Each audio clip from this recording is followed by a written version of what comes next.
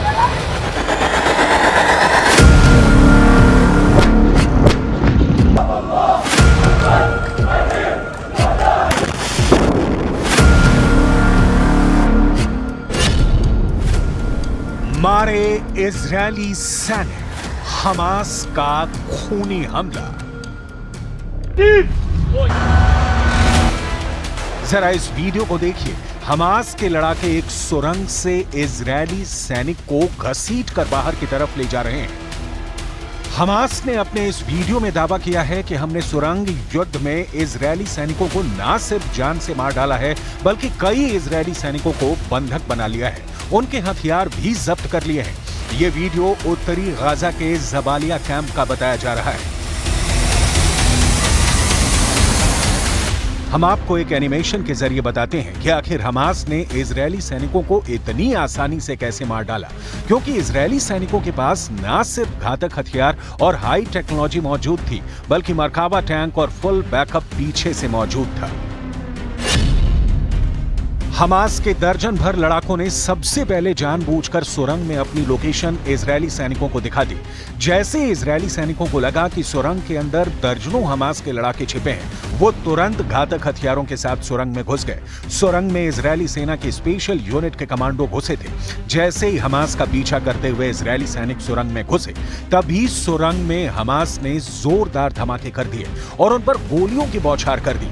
Hamas ने दावा किया है कि उसने इजरायल के कई सैनिकों को सुरंग में मार डाला है और इजरायल की स्पेशल फोर्स के कमांडोज को बंधक बना लिया है।